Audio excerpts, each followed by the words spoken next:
To dissect this one email that came from Dr. Auchincloss back to Dr. Fauci. Dr. Auchincloss, again, just to refresh, is Dr. Fauci's top deputy. So this is the email on Saturday, February 1st at 11:47 in the morning. It's in response to the one that Dr. Fauci sent in the middle of the night saying, hey, we got important things. I got to talk to you. Keep your phone on. You're going to have tasks to do, etc. So he gets back to him. The email says, the paper you sent me says the experiments were performed. Again, the paper is about gain-of-function research at the Wuhan lab before the gain-of-function pause, but have since been reviewed and approved by NIH. Not sure what that means, since Emily assured that no coronavirus work has gone through the P3 framework. She will determine if we have any to ties this work abroad. Dr. Giroir, are you part of when you were in the government, were you part of the P3 framework? I was not. How it does the P3 framework, my understanding it's an oversight board that is there to decide if you are, in fact, going to fund any gain-of-function research. Is that right? That's what the intent is, but how it works, how research gets taken into that, it's unbelievable to me that coronavirus work would not get even into the process. If you look at the abstract from the latest grant that was done to EcoHealth, it talks about using protein sequence data, infectious clone technology, in vitro and in vivo infection experiments. This is all gain of function. How this could not get into the P3 process is unbelievable. And once it does, how does it work? So who's on it? How do you judge? Let's just back up for a second. I should have done this earlier. There was a pause in any gain of function research. My understanding was the pause was in 2014, and so for a few years, we didn't fund any of it. Right? I don't know why I think there's a fundamental question if we should be funding it at all. But we were funding it. Paused 2014. Was restarted a few years later, but under the premise that if we're going to restart it, we're going to set up this P3 framework, this oversight body, this oversight function that people will have to look at this closely, or a second look or whatever, some oversight look before it gets funded. Who determines now in the P3 framework during this time, so when it was restarted, who determines what goes in front of the P3 framework or the P3 board? Who makes that determination? I am sorry, I don't know that, and I don't think anybody knows that about out of the hundreds or thousands of grants, who picks which ones go and not. And if there were truly no coronavirus work that got there, you have an intake problem. That means dozens, hundreds of. Well, someone's got to be responsible. Who heads NIH? Well, ultimately the buck stops with Dr. Collins, who's the NIH director. And Dr. Fauci, he makes decisions on this? Dr. Fauci on NIAID. They are the directors. Ultimately, they are the responsible individuals. So in the end, the people responsible for this, who are supposed to decide if a grant proposal is going to go in front of the P3 framework board process or not, is ultimately Dr. Collins and Dr. Fauci. Is that right? They run the institutes, they run the NIH, the buck stops there. Yeah. That's correct. Okay. I think, Dr. Quay, you were getting ready to say something? Well, yes, the moratorium started in 2014. It was taken away in May 2017. And as far as I know, there's never been a grant that's gone before this structure, the P3, despite the fact that it was set up. So it was set up to look for gain-of-function research, and my understanding is that there's been no grant that's been sent. Well, my understanding is the guy who heads the chair of this board, this P3 framework board, is Dr. Hassel, and he's even said in a public forum, he volunteered this information that he's the chair, and he said it's been very limited, the work that they've done. Very few proposals come in front of them.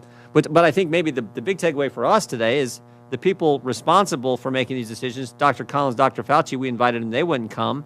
And then the guy who chairs the board, Dr. Hassel, we invited him, and he wouldn't come. I think there's something there. Do you think? Well, let me do this question first. Dr. Muller, you raised something. Well, let me go back. Dr. Giroir, why don't you think they're here? Why wouldn't they come? Dr. Fauci and Dr. Collins and Mr. Hassel. I don't know. I know Tony and I know Francis pretty well. I can't imagine a reason, because this is a worldwide pandemic in which millions of people have died. It may have been a result of a lab leak. There will be other, and we think highly likely it is, there will be other pandemics in the future. And if there's something we need, not just Congress, and I know you need it, but the American people in the world needs it, is truth and transparency and openness and trust. And when public officials who are supposed to have our trust don't show up to members of Congress, I think that's a problem. He showed up everywhere for a year and a half. I mean, you couldn't go a day. You couldn't go a day and not see Dr. Fauci somewhere. He was everywhere. I mean, he's like man of the millennial or whatever time declared him. I mean, he was everywhere. And now when we have emails that he's sending out at 12 and 2 in the morning, and we have this gain of function that didn't go through the process it's supposed to go through, and we have all this evidence, suddenly you can't find him. Well, you know, all those redacted emails, they're redacted to you and to me, but they're not redacted to the people who are on it. So he could read it unredacted and refresh his memory and inform Congress. And look, he sure could. When I was in the Trump administration, I got pinged by many antagonistic members on the House or the Senate side. 100% of time, I answered questions. I came to everything because I felt it was my duty as a public servant. We appreciate that. To try to be open to everyone, and you know that. Yeah, this is not the first time you've testified. You've testified many times. We appreciate my that. former colleagues to be open and transparent and provide that type of honesty, transparency, and trust to the American people. I want to go one. If the chairman will indulge, I want to do one more to Mr. Giroir. Then I do want to come to you, Dr. Mueller. Dr. Giroir, Admiral, in your testimony, your written testimony in Perspective 4, you said this: investigation of the origins of COVID-19 and the regulation of gain-of-function research cannot be left to scientists alone, many of whom have serious conflicts of interest. I think that is obvious. I mean, that's in the 4 emails I showed that took place in a 13-hour time span. I think that is clear just from those 4 emails, the conflicts of interest. But I wanted to give you a little chance to expound on that and expand on that, if you could. So I just thought it needed to be said. I have the highest respect for scientists and physicians and for people who have developed so many things that are saving lives and curing disease. But scientists are like everybody else. They're people. They have conflicts of interest, and we should be very open about that. That we sort of have a little quote that we can't hide behind our white coats of self-righteousness, that we have hundreds of thousands of dollars in salaries and millions of dollars at stake. And this needs to be, in reputations, I think is very, very important among an generally anti-Republican scientific community. So these need to be explicitly talked about. If I could just do one follow-up to that. Does it concern you that conference call I referenced in my opening statement, that conference call between, there was only one person from our government on there and all these others were scientists who were getting our American taxpayers' money? Does that concern you, that call, the way that took place? It's not sort of a smoking gun concern to me, but what would be a concern to me is that wasn't specifically related to Dr. Cadillac or the Secretary of HHS or anybody on the task force immediately, or to me. You know, that really should have been done. This was very important. And we say that it doesn't matter whether it was in the lab or not, but that's not necessarily true.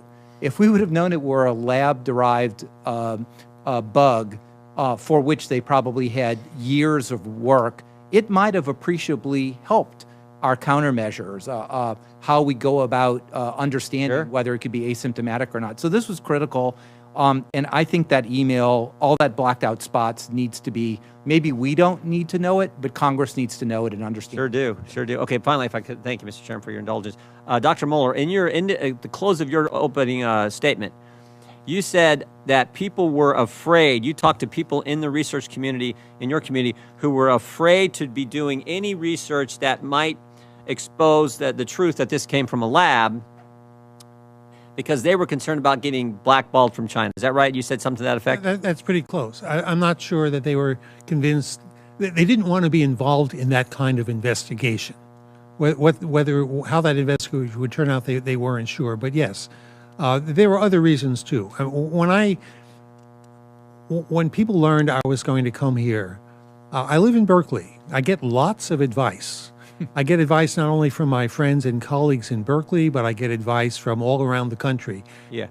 Not one person of all my friends and advisors thought I should come to this committee. So The reason was because it was Republicans. My response to every one of them is I am not going to go and, scientists, yes, they are often biased. You need to distinguish between scientists' opinions and science. And science is nonpartisan, science is unbiased.